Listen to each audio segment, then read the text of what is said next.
Looking at our world from a theological perspective. This is the Theology Central Podcast, making theology central. Good evening, everyone. It is Thursday, October the 13th, 2022. It is currently 9:39 p.m. Central Time, and I'm coming to you live from the Theology Central studio located right here in Abilene, Texas. Now, the one thing I have tried to do with my podcast is to make it somewhat unpredictable and to try to make it where I have the ability to talk about pretty much anything I want, but from a theological perspective. And I hope you appreciate that. I know some things I talk about you're not interested in. Sometimes we look at things like what's happening in the world of news. Maybe we'll look at something related to politics. Usually I'm condemning the church being politically hijacked, but sometimes we have to deal with political topics. What's going on in the world of Christianity? We talk about so much and so many different things. And hopefully you find it to be beneficial. There's always those who criticize certain things that I do. And there are those who like what I do. And if you know anything about me, I'm just going to go ahead and get this out of the way. You know that I absolutely love music. You know I love music. Now, a lot of people will criticize my music love and my love for music and condemn it. And I understand that. My love for music has never really been that compatible with Christianity. Let me just tell you that. I've spent my life in conflict with that, but that's okay. I'm not here whenever I do talk about something related to music. In almost every single case, I'm not here trying to promote something or telling you to listen to something, but in many cases, pointing out something that's going on in the music world that maybe you're not familiar with, something that may be getting a little bit of a buzz or people are talking about, and looking at it from a theological perspective. The goal is not to get you to listen to it. The goal is not to promote it, but the goal is to say, hey, this is happening. Let's talk about it from a theological perspective, and hopefully you will appreciate that. And that's what we're going to be doing this evening. Because earlier today, at 11 a.m. Central Time, a new song was dropped. I listened to it. I listened to the premiere of the song on Apple Music. They're one of their the Apple music streaming service on one of their live radio stations. They have three, Apple Music One, Apple Hits, and Apple Country. And I love radio, and I love the idea that they have people there talking about music, interviewing artists, talking about new albums and all of that, okay? Now, yes, am I telling you to listen to that? No, because most of you would listen to it and go, I can't believe. No, I understand that. But I'm just telling you full transparency of what happened. So at 11 a.m., I had my headphones on, and they introduced what they basically call the song of the day, right? New Music Daily is what they often refer to it as, where they premiere a new song, and every single day. I mean, music is being dropped around the clock, but every day they focus on one song. And as soon as the music started, I was like, oh, wow. And as soon as I heard the first two words, I'm like, oh, this could be something I could talk about on the Theology Central podcast. Because here's a young girl who wrote a song that clearly talks about God, but talks about the suffering and the pain one may endure, or in this particular case, this young girl had gone through in her life. I don't know the nature of her suffering. I don't know what was happening in her life. It sounded like it got so bad she had to go to some kind of, I don't want to say a psychiatric hospital, but some kind of place to try to find some help. The interview spoke a little bit about it, but didn't go into detail. But she experienced something horrible, some pain, depression, whatever she was going through. It was bad. And the one thing we know about life, you know this and I know this, is that life is filled with pain and anxiety and discouragement and depression, and sometimes for some suicidal thoughts, and there can be trauma. There can be horrible things that happen. Pain is a part of life, and there's no way to get around that. I wish we could avoid it. I wish we could all just get away from it. But that reality of that pain, the reality of that suffering is something that every believer in God, every believer in the God of the Bible, every person who reads the scriptures, believe the Bible is inspired. We realize we struggle with the reality of this pain and suffering and the existence of an all-knowing, all-powerful God who is supposedly holy and just and righteous and is love. Yet there's pain and suffering. If you've been a Christian for 5 seconds, you've had to deal with this. You've had to struggle with this. Here, I look around. There was just a shooting just a little while ago in North Carolina. I believe 5 people are dead. Right? I mean, that's just in a little while. We've got the absolute horrific things happening in Ukraine with Russia invading Ukraine. And I mean, I could just, every day there's pain, there's suffering, there's disease, there's death, there's crime. It's everywhere. And if you are a believer in God, you have to, I think maybe there are times we try to reconcile it, we try to understand it. And then there's times we just we think we've got 2 or 3 good answers. And then we're just ready to move on and not think about it. But it's around us everywhere. There's pain and there's suffering. Yet we believe in a God who's eternal, who's all powerful, who's all knowing, who's omnipresent, who is holy, who is right, who is just, who is loving. And you're like, well, wait, how can that God exist with all of these things existing? How do we reconcile that? Now we can say, well, it's sin. We can blame sin. But, well, then everything still ultimately goes back to God, because in the beginning, God existed. And everything that brought sin into the world, God was, there's no way to get around it. I could work it through logically and make you, I think you understand where I'm going with it. Do I have to explain it? In the beginning was God. Before there was Satan, before there was sin, there was God. He created Satan. Satan fell. He could have destroyed him. He could have kept him away from the garden. We can go on and on and on. Once sin entered the world, he could have just destroyed everything and stopped it and said, well, he's so loving. He wanted to wait. The longer he lets the world continue, the more suffering and the more pain that there is. It is a problem. And when I know the books have been written about it, but all the answers that Christians think they're so wonderful and all the answers that Christians think are so great, sometimes those answers aren't so wonderful and so great. When it's your daughter calling you at 1 a.m, telling you she's just been raped.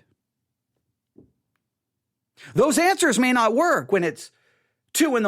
and there's a knock on the door and it's police officers telling you your child was just killed by a drunk driver. See, those answers work theoretically, maybe sitting in a pew on a Sunday. Sometimes they don't work when it's your child who's 7 years old, who's just diagnosed with terminal cancer. Now, all of a sudden, some of the answers don't work. And I apologize for hitting the microphone right there.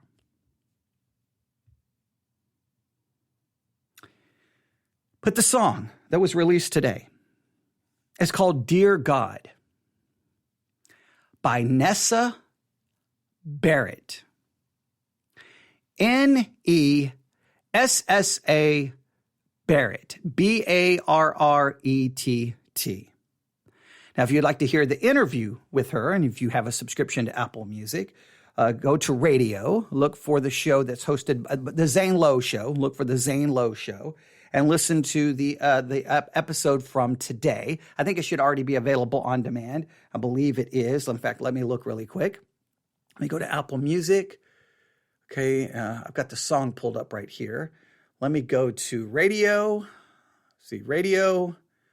Let me look here if it's available yet on demand. It is available right here. Yes, it is available. Apple Music.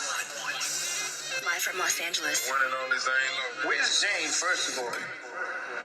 Yeah, there's the Zane Lowe Show, all right? And so it's available right now, and you can listen to the interview with Nessa Barrett, and she can talk about, you can get some context. Again, I'm not telling you to like the song. I'm not telling you to like the Zane Lowe Show. I'm not telling you anything about music. You maintain what you believe you can and cannot listen to.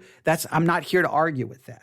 I'm just trying to give you the context to where everything came from today. I hate that whenever I deal with an episode dealing with music, I got to give like 9,000 qualifiers and 10,000 warnings, but it's just the way it works. Well, let's just spend a little time this evening looking at the lyrics of Dear God by Nessa Barrett. Verse 1. Dear God, and just so that you know, there is a parental advisory for this song because of explicit content. I will not say the word that's in the lyric, but I will definitely give you an idea of what it is. All right, so here we go. Dear God, do you hear me when I'm crying? When I doubt? Let's stop right here. Whenever you're going through horrible pain, whenever you feel overwhelmed with anxiety or worry or doubt, whenever you're overwhelmed with these things, sometimes you do question, God, do you hear me? Do you hear me crying? Do you hear me? Are you even aware of what's going on? Now, I know theologically, we know God is aware because he's omniscient. He's all knowing. We know he's present because he's present everywhere and all times. So we know theoretically, theologically, that that's true. But practically, Job cried out. The psalmist at times cries out, God, where are you? Where are you? Do you even realize what's going on? And I personally believe that when someone cries out, God, do you hear me? God, where are you when I'm doubting? Do you hear the doubt? Do you hear the cry? I believe that that's not, I don't believe that those are words of weak faith. I believe that those are words of true faith. True faith, you assent, you assent to the facts that you know, and you trust in God, and you so trust in God that you can say, God, where are you? You can express your doubt. You can express your pain. Sometimes we refer to it as a lament. A lament is a spiritual cry of pain. It doesn't mean you have a little faith. It means you have great faith because you can come to God in full honesty. The person who can express their doubt, the person who can express their pain, I believe that's a deeper faith than those who try to say, oh, no, I don't doubt, and I trust God, and everything is wonderful, and everything's great, and they cover up what's really going on in the inside. The one who can express their anxiety, the one that can express their pain, the one who can express their frustration. Look at Job. Look at how he expressed his pain and his frustration and his confusion. He wasn't a man of little faith. He was a man of great faith, because great faith can tell God what is and be honest with God. But the song begins, Dear God, do you hear me when I'm crying, when I doubt? And my soul is worth saving, thinking I'm not good enough for you to answer. What the F? Obviously very strong language. And my soul is worth saving, thinking I'm not good enough for you to answer? Like, hey, my soul, is my soul worth saving if I'm not even worth you answering? Like, my soul is worth something. My soul is worth saving, but you won't answer me when I'm filled with doubt, pain, and suffering. What the? And then she uses, obviously, an explicit language. You can condemn the use of the explicit language. I'm not endorsing the use of the explicit language. I'm just saying she's expressing a real emotion. And we may never, I know in the church, ever use the explicit language, but we can definitely struggle with that. Wait a minute. So I'm worth saving, but I'm not worth you helping me out of this situation or this situation or this or this or this or this or this or this or this or this or this. That's a real... That's something every Christian has to struggle with.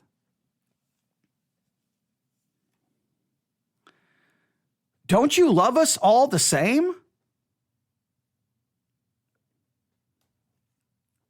Sometimes you can be looking at your situation. Maybe your child is dying of terminal cancer. Well, you look at the other family and their child's 6 years old and healthy and like already looks like he's going to have a great life and be super successful and just everything's going to go great for him. And you're like, well, don't you love me the same way you love them? Why is my child dying? Those are real questions. And again, I don't believe those are real questions of doubt. I believe those are real questions of faith.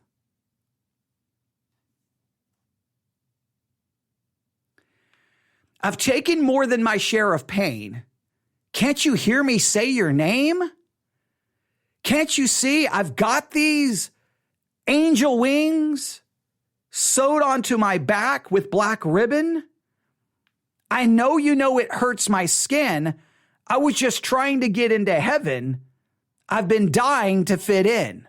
Now, this clearly may show a little bit of theological confusion, but I think because obviously we don't try to get into heaven, God saves us. But I think there is maybe in a roundabout way, it can be like, wait a minute, God, because I know I experienced this when I became a Christian, young teenager.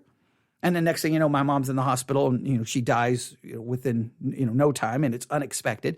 There was a little bit of, wait, God, wait. So when I was off doing drugs, when I was off doing all these horrible things, my mom was okay. I become a Christian. Now my mom dies and you don't do anything to save her. You don't do anything to heal her. You don't step in any way, shape, or form. It's kind of like, wait, don't you see these angel wings that are sewn into my back? Well, I've been trying to deny myself and live for you and not do these. And I'm no longer doing drugs, and I'm not selling drugs, and I'm not doing this, and I'm trying not to do this. Wait, don't you see that I've been trying? Sometimes we feel like the more we try, the more God should do for us. Now, there's a theological problem there, but you can understand that emotion. Can't you see? Like, hey, where are you? Can't you see? I've got these angel wings sewn onto my back with black ribbon. I know it hurts my sin. I know how much it hurts me to try to do all of this. I've been trying to get into heaven. I've been trying to fit in. I've been trying to do the right thing. Where are you? Verse 2. Dear God, if I drown myself deep in this holy water, will it wash away my sins? I thought you could help me make myself feel better, daughter, but it hasn't happened yet. Now, again, there's a little bit of this kind of, wait, I thought you could help me. I thought you would help me. What do I have to do? Is it because of my sin? It's almost the idea, is it because of my sin? If I could drown myself in holy water, will it wash away my sins? I thought you could help me. I thought you could help me make myself feel better. I thought you could help me. I thought you could do something. Is it because of my sin? What do I have to do to wash away my sin? Drown myself in holy water? Will that get rid of my sin? Because sometimes we feel like, wait a minute, the reason God is not helping me is because I'm a sinner. Well, the book of Job destroys that. Sometimes God doesn't help, and sometimes you suffer and has nothing to do with your sin.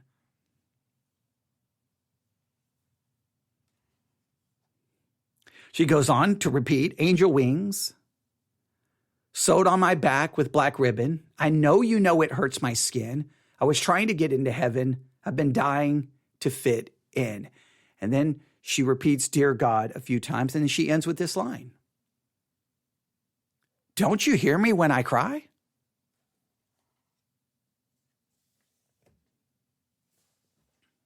Now, the song obviously doesn't provide any answers. The song is not meant to be. Obviously, it's not written from I doubt it's even written from a Christian perspective. But it's dealing with the concept of God and suffering, which is a concept that I think many Christians aren't very good at. I think when people are suffering, we try to give them a textbook answer. Well, okay. Well, it could be, we're typically when Christians start talking, when people are suffering, we sound like Job's friends.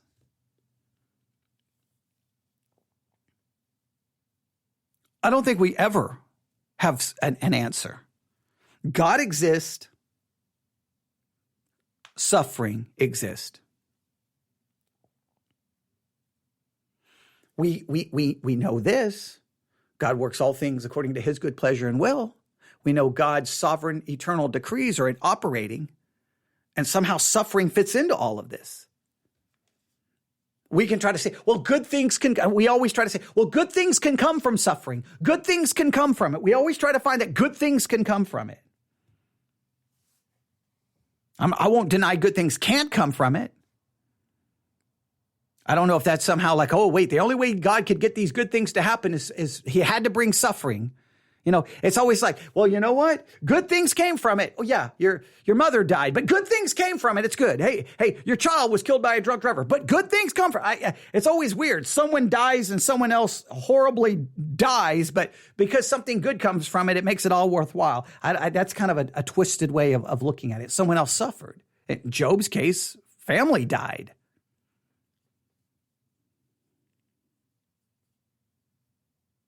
The song indicates that young people, even in 2022, still struggle with the concept of God and the reality of suffering. That struggle has never gone away. That struggle will never go away. As long as there are human beings on this planet that will question the existence of God and the reality of suffering. They always will. And Christians need to be better prepared in how to deal with it. And sometimes we just have to acknowledge God exists and suffering exists. And we don't have the easy answers to the reasons why. Because you would think if a holy, all-powerful, good, sovereign, holy, righteous, loving God exists, horrible suffering wouldn't. That's our way of thinking. But clearly, that's not the case. Because God exists and suffering. Some people want to say, well, because evil and horrible things exist, God doesn't. But guess what? Remove God from the equation. You still have the suffering. You still have the pain. Now you just don't really have a moral system and able to be able to refer to some of it as evil. But it doesn't make the suffering go away. And you definitely can't find purpose or meaning in it. But young people, they still have questions about God. But the main thing is, the church and you as an individual believer, we must allow for the expression of pain and the expression of doubt without judgment and condemnation and without necessarily trying to provide an answer.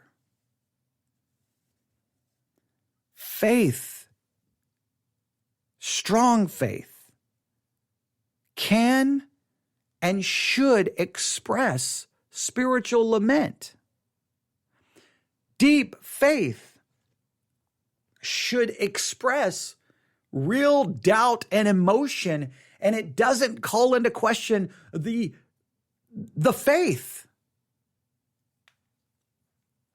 The church has always tried to silence doubt and the expression of pain. It's always supposed to be, no, all is well with my soul. All is wonderful. Everything is great. That's the way we're supposed to be in the church. Everything is wonderful. Everything is great. Blessed be the name of the Lord. Everything is wonderful. Everything is great. And we're not supposed to express the pain and the doubt and the frustration. But I think that creates a situation where we have to pretend.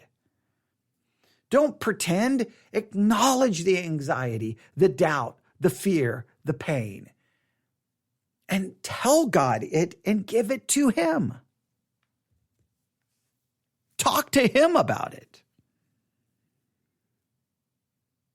Sometimes I find it interesting that within the Christian music world, it's always supposed to be expressing confidence and trust and faith. And no matter how bad it gets, it's always like kind of this like, that's the way it's supposed to be. But it's sometimes a secular song that does a better job of expressing the reality that we all experience. We don't experience sometimes that what everyone tells us we're supposed, or we can pretend that that's what we think. But the reality is sometimes we express, well, the words of Dear God by Nessa Barrett. Because sometimes I definitely have cried out going, God, where are you? Why? Why don't you hear my cry? What are you doing? I've tried. Don't you see the angel wings I've sewn to my back? Don't you see the pain I'm experiencing? What do I have to do? Do I have to drown myself in holy water to get rid of my sins? And then will you help me out?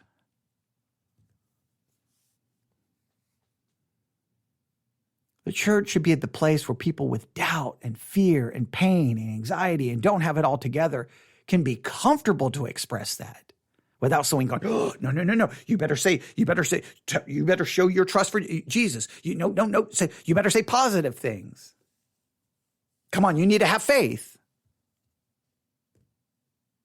I am expressing my faith by expressing my spiritual lament, my spiritual cry of pain.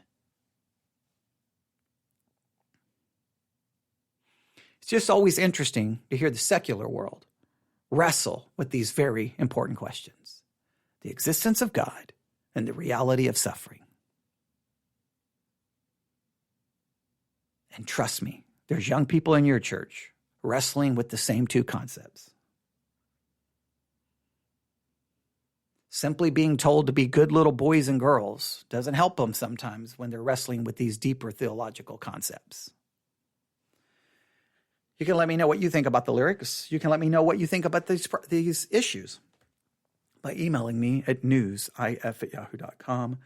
newsif@yahoo.com. Again, I'm not promoting the song. I'm just telling you, I thought it was interesting that I'm listening, in a sense, to a secular music program at 11 a.m. on a Thursday. And the first two words I hear in this new song that was released today was, "Dear God." And I'm like, whoa. And it's like, "Dear God, where are you? I'm suffering." You don't always hear that, obviously, when listening to a secular radio program, where a theological issue is just handed to you on a silver platter. It would be foolish not to address it and talk about it. All right. You can tell me your thoughts. newsif@yahoo.com. newsif@yahoo.com. That's newsif@yahoo.com. All right. Thanks for listening to the kind of a late night special episode. Everyone have a great evening. God bless.